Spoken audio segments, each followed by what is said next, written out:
Hello दोस्तों, नमस्कार। Stock market share YouTube channel में आपका स्वागत है। अभी हम बात करने वाले हैं एडवी कैपिटल लिमिटेड शेयर की, क्योंकि इसके संबंध में जो कल मीटिंग होने वाली थी वो मीटिंग हो चुकी है और उसी मीटिंग में क्या क्या फैसले लिए हैं इसके बारे में तो हम आगे डिटेल से चर्चा करेंगे ही। लेकिन इसमें जो सबसे बड़ा फैसला लिया गया है वो ये कि इस कंपनी ने लगभग 100 करोड़ का एक फंड रेजिंग का अनाउंस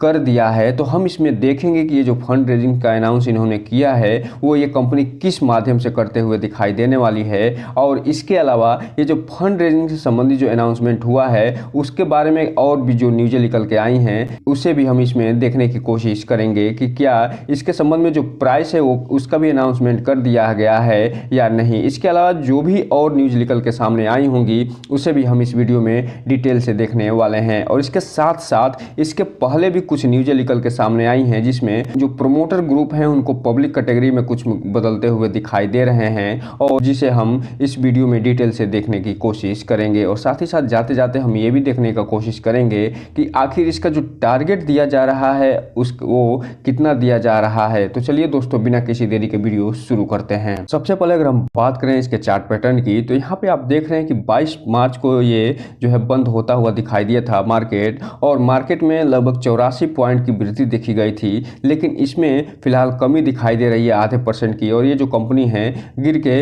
₹2.62 पे बंद होते हुए दिखाई दी थी। ये जो न्यूज निकल के सामने आई है, चूंकि ये 23 मार्च को न्यूज निकल के आई है फंड रेजिंग से संबंधित, इसलिए जब सोमवार को मार्केट खुलेगा तो आप देखेंगे कि ये जो ₹2.62 पे ये कंपनी मिल रही है उसमें अच्छी खासी तेजी आती हुई दिखाई दे सकती है। वहीं अगर हम बात करें 5 दिन के चार्ट पैटर्न की, तो इस कंपनी ने 5 दिन में लगभग 3.5% का रिटर्न निकाल के दिया है। जबकि बात करें 1 महीने के चार्ट पैटर्न की तो 22.5% का निगेटिव रिटर्न निकाल के दिया है। जबकि बात करें हम 6 महीने के चार्ट पैटर्न की तो ये 2 से 3% का रिटर्न निकाल के देता हुआ नजर आ रहा है। वहीं अगर हम बात करें एयरटेल डेट की, तो एयरटेल डेट में इस कंपनी ने लगभग 23% का पॉजिटिव रिटर्न निकाल के दिया है। जबकि अगर हम बात करें 1 साल के चार्ट पैटर्न की, तो 1 साल में ये कंपनी अपने शेयर होल्डर को 29% का निगेटिव रिटर्न निकाल के दी है। वहीं अगर हम बात करें मैक्सिमम चार्ट पैटर्न की, तो इसका जो बीएससी पे जो लिस्टेड कंपनी है और बीएससी पे इसका जो चार्ट पैटर्न दिखा रहा है वो ज़्यादा अप डाउन होते हुए दिखा रहा है। और ये इसलिए है क्योंकि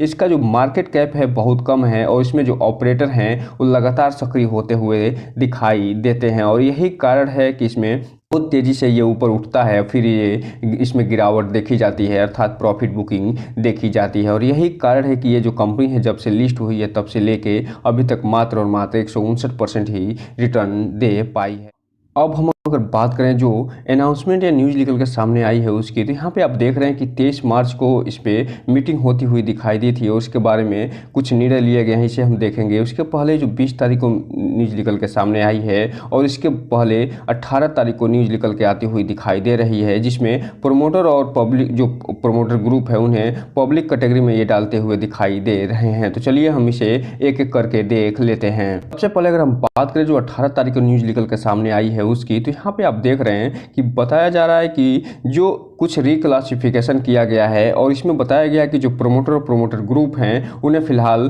पब्लिक कैटेगरी में बदल दिया गया है। और ये किन्हें पब्लिक कैटेगरी में बदलते हुए नजर आ रहे हैं उसके बारे में यहाँ बता रहे हैं कि जो वीरेंद्र कुमार अग्रवाल जी हैं वो फिलहाल अब जो प्रोमोटर ग्रुप से और प्रोमोटर से ये फिलहाल अब पब्लिक कैटेगरी में देखने को मिलेंगे। इसके अलावा जो शकुल कुमार अग्रवाल जी हैं इन्हें भी अब पब्लिक कैटेगरी में डाल दिया गया है। और एक चीज़ और आपको बता दूं कि ये जो कंपनी है इसमें जो विकास लाइफ केयर लिमिटेड है और जो विकास इकोटेक लिमिटेड है उनके प्रोमोटर जो हैं विकास गर्ग जी और सीमा गर्ग जी और सुकृति गर्ग जी, उनको फिलहाल यहाँ पे आप देखिए कि जो कंपनी है उसमें भी इसमें शेयर होल्डिंग होता हुआ दिखाई देता है। इसलिए ये कहा जाता है कि जो एडवी कैपिटल है वो विकास लाइफ केयर के एक तरीके से सब्सिडरी के रूप में भी काम करते हुए दिखाई देती है। अब हम अगर बात करें अगले न्यूज़ की, जो कि 23 मार्च को निकल के आती हुई दिखाई दे रही है, और इसमें ये बताया जा रहा है कि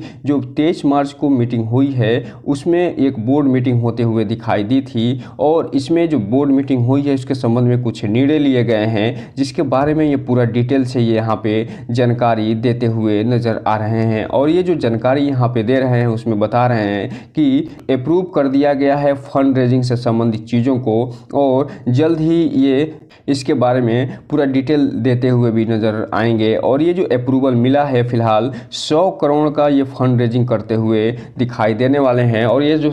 मैक्सिमम जो है 100 करोड़ होने वाला है उससे नीचे ही ये फंड रेजिंग करते हुए दिखाई देंगे। हालांकि इसके बारे में कोई भी अभी डिटेल निकल के सामने नहीं आया है, और इसमें ये बताया जा रहा है कि आने वाले समय में आप देखेंगे कि ये हो सकता है कि ये जो फंड रेजिंग होने वाला है 100 करोड़ के आसपास का, इसमें QIP के माध्यम से हो सकता है, FCCB के माध्यम से, ADR के माध्यम से, GDR के माध्यम से, या फिर यहाँ पे FPO या राइट इशू के माध्यम से ये फिलहाल फंड रेजिंग होता हुआ दिखाई दे सकता है। तो इसलिए जो रिटेल इन्वेस्टर हैं उनसे एक चीज़ कहना चाहेंगे कि इस कंपनी में थोड़ा सा ध्यान से आगे बढ़िएगा। इस कंपनी के बारे में पूरा डिटेल जानकारी रखने के बाद ही कोई भी इन्वेस्टमेंट करने का प्रयास करिएगा, क्योंकि अभी भी एक पेनी शेयर है। और अब जो है 100 करोड़ का इसमें अगर फंड रेजिंग का अनाउंसमेंट होता है, मान लीजिए राइट इशू के माध्यम से, तो फिलहाल जो 2.5 रुपये के आसपास ट्रेड कर रहा है उससे कम पैसे पे ही ये ट्रेड करता हुआ दिखाई देगा। ये राइट इशू आता हुआ दिखाई देने वाला है। हालांकि इसके बारे में अभी पूरी डिटेल निकल के सामने नहीं आई है। जैसे ही इसके बारे में इसका प्राइस तय होगा, इसका रिकॉर्ड डेट तय होगा, इसके अलावा जो इसका ओपन और क्लोज डेट तय होगा, तो हम आपको वीडियो बना के ज़रूर बताएंगे कि ये कब और कैसे इस फंड रेजिंग को चालू करते हुए दिखाई देने वाले हैं। इसके अलावा इन्होंने एक और जो अनाउंसमेंट करी है और एक और अप्रूवल ये देते हुए नज़र आए हैं, वो ये कि ये जो कंपनी है वो लगभग 500 करोड़ का एक जो है लोन लेते हुए भी दिखाई दे सकती है। और ये जो लोन होने वाला है ये फिलहाल इन्वेस्टमेंट के लिए ये लोन लेते हुए दिखाई दे सकती है। और इसे जो बोर्ड मेंबर थे, जो मीटिंग हुई थी, उन्होंने इसे अप्रूवल दे दिया है। तो जल्द ही आपको ये दोनों न्यूज बड़े बड़े निकल के सामने आए हैं, इसके बारे में निर्णय होते हुए भी दिखाई दे सकते हैं। हालांकि इसके संबंध में अभी वो शेयर होल्डर हैं उनसे अप्रूवल लेना बाकी है, और इसके संबंध में आपको जो है जल्द ही मैसेज मिलता हुआ भी देखने को मिलने वाला है, जो भी इसके शेयर होल्डर हैं उनको। अब हम अगर बात करें इसके डिलीवरी पोजीशन की, तो यहाँ पे आप देख रहे हैं जब 22 मार्च को मार्केट बंद हुआ है तो इसमें टोटल जो क्वांटिटी ट्रेड हुई है लगभग 25 लाख शेयरों की ट्रेडिंग हुई है, और पूरा का पूरा इसमें डिलीवरी उठता हुआ दिखाई दे रहा है। जबकि मार्केट का जो सेंटीमेंट था वो भी पॉजिटिव था। साथ ही साथ इस कंपनी में तेज़ी देखने को नहीं मिली थी, और इस पे फ्लैट रिटर्न देखने को मिला था, और न ही इसमें तेज़ी देखने को मिली थी, न ही इसमें गिरावट देखने को मिली थी, और 0% की तेज़ी के साथ ये बंद होता हुआ दिखाई दिया था। जिसमें फिर भी जो इन्वेस्टर हैं उन्होंने अच्छा खासा माल उठाते हुए न केवल डिलीवरी उठाया है बल्कि इस पर भरोसा बना के भी बैठे हुए हैं। हम अगर बात करें इस वीक के टारगेट की, तो जो फर्स्ट अप टारगेट दिया जा रहा है वो 2 रुपये 76 पैसे का दिया जा रहा है। अर्थात ये जो कंपनी है वो 2 रुपये 76 पैसे तक जाती हुई दिखाई देने वाली है। और जो इस वीक का टारगेट दिया जा रहा है सेकेंड अप टारगेट, तो 2 रुपये 77 पैसे का दिया जा रहा है। और चूंकि आप जानते हैं ये जो कंपनी है फिलहाल वो सोमवार को अभी छुट्टी है, और उसके बाद जो मंगलवार को जब मार्केट खुलेगा तो ये देखना दिलचस्प रहेगा कि ये जो फंड रेजिंग से संबंधित जो न्यूज निकल के आई है उसके बाद ये 2 रुपये 76 पैसे का टारगेट दिया जा रहा है फर्स्ट अप टारगेट, ये टूटता है या नहीं, और जो सेकंड टारगेट दिया जा रहा है 2 रुपये 77 पैसे का, इस पे क्या प्रभाव पड़ता है। हालांकि इसके संबंध में एक डाउन टारगेट भी देखने को मिल रहा है इस वीक का। अगर मान लीजिए अगर इसमें फंड से संबंधित जो अनाउंसमेंट हुआ है उसका इस पे प्रभाव नहीं पड़ता है और इसमें गिरावट देखी जाती है, तो जो पहला डाउन टारगेट दिया जा रहा है 2 रुपये 25 पैसे का, और उसके बाद अगर फिर से गिरावट आती है तो सेकेंड जो डाउन टारगेट दिया जा रहा है 1 रुपये 99 पैसे पे, ये कंपनी इस सप्ताह पहुँचते हुए दिखाई